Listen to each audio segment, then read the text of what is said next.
Hello guys! Hello Virgo! Welcome dito sa aking channel, Kapalaran 888 Virgo.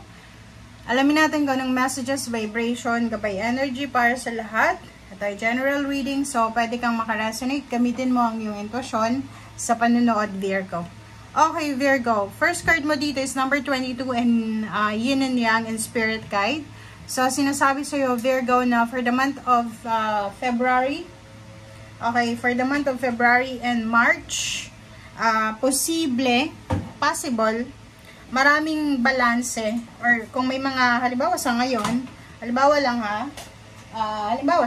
marami kang imbalances na pinagdadaanan sa buhay mo.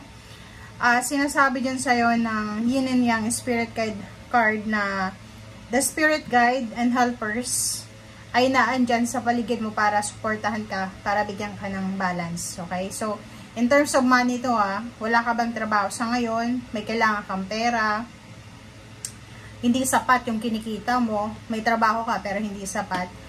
Dito sinasabi na bibigyan ka ng balanse. So, if ever then, na kailangan mo ng balanse, kailangan mo siya. Okay? Like, yung may mga trabaho kayo, may kinikita pero parang tubig lang siya na nauubos yung pera. Kailangan mong balansehin. Kailangan mo ng wise na management ng finances mo. And nandito yung spiritual helpers mo. So, makinig ka sa mga guides mo like through intuition, dreams, synchronicities, parang ganun. Sa mga angel numbers. Kasi pwedeng makatulong yan sa'yo dito sa pagbabalanse ng buhay mo. Okay? First card natin dito is Princess of Coins and then Ten of Cups. Princess of Coins and Ten of Cups. Sinasabi sa'yo dito na sa babaeng Virgo, congratulations sa inyo kasi sinasabi dito, if you're single ka ngayon, hindi ito applicable sa may asawa na, lalo kasal ka na.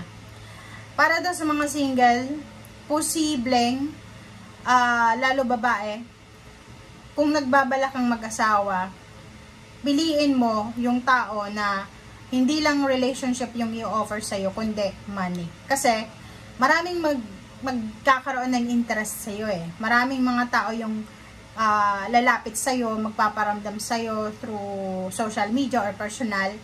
Hindi mo makikilatis doon kung sino yung taong emotion lang yung dala sa'yo or ino-offer or pera. Okay? Nakikita ko sure dito, Ten of Cups and the Princess of Coins. May iba sa inyo dito, single na babae na Virgo na masyado kayong perfectionist. Hindi kayo magsisettle sa isang tao, sa isang lalaki, sa isang relasyon na alam yung unemployed yung lalaking yon. So kung ako sa inyo, ito lang, advice lang, galing sa akin, pero depende din yun sa'yo.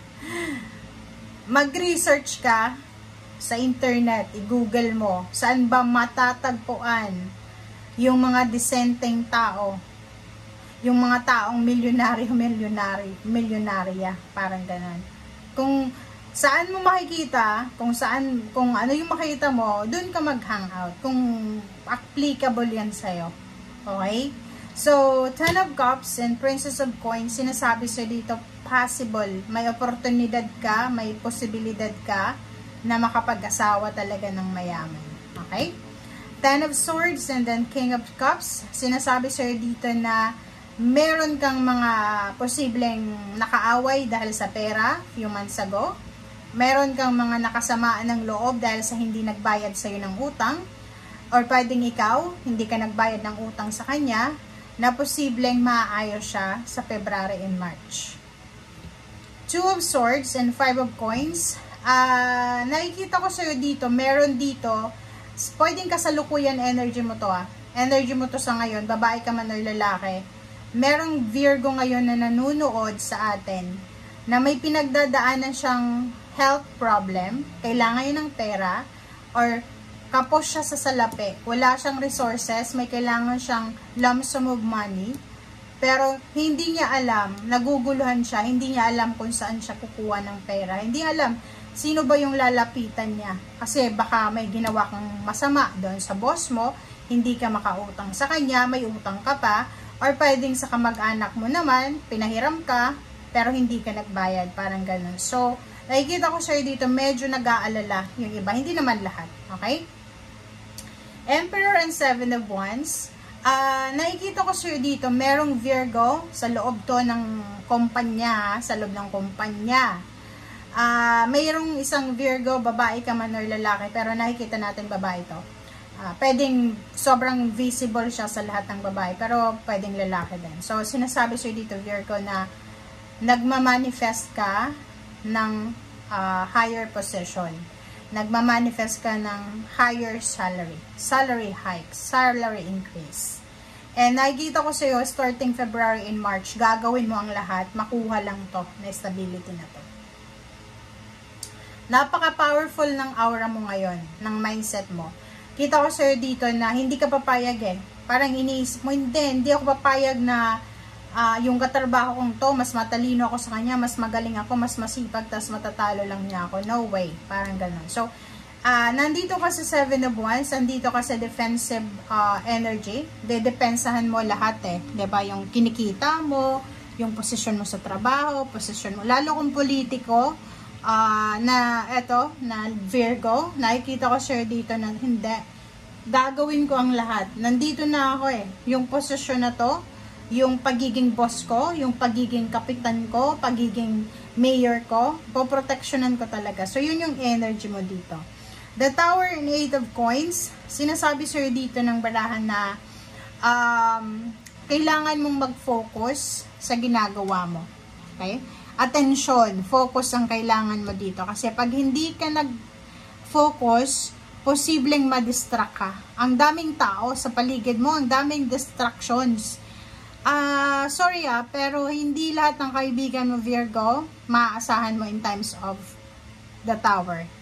Nakikita ko sure dito, pabago-bago yung utak mo eh. Yung decision making mo, lalo sa pera.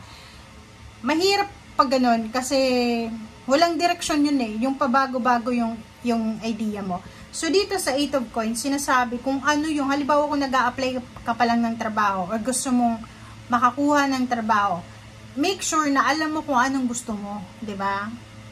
Gusto mong pumunta ng ibang bansa, dapat may specific country ka na pupuntahan, hindi yung bahala na kung saan ako dadalhin, kung ano yung available. No. Sa lahat ng bansa, sa dami-dami ng bansa dito sa mundong ibabaw, lahat yan available. Maraming unemployed, maraming tawag dito, employment needs nila. So dapat ikaw, wise decision, kung gusto mong pumunta ng ibang bansa, pag-aralan mo, sabihin mo, gusto kong pumunta sa Canada, okay, Canada, research Canada, ano ba yung mga available jobs sa Canada na ganito, ganyan, ano ba ang culture sa Canada, ano ba yung season, ano ba yung kailangan ko, ano ba yung, para hindi ka ma-culture shock, and at the same time, sigurado ka sa direksyon na tinatahak mo, okay? Kasi, parang nakikita ko siya dito pabago-bago kayo ng direction eh. Like, minsan, gusto ko lang sa Pilipinas na lang. Gusto ko sa ibang bansa. So, the Tower eh, distraction yan. Dapat focus ka sa kung ano yung gusto mo. Okay? Thank you guys for watching. Bye!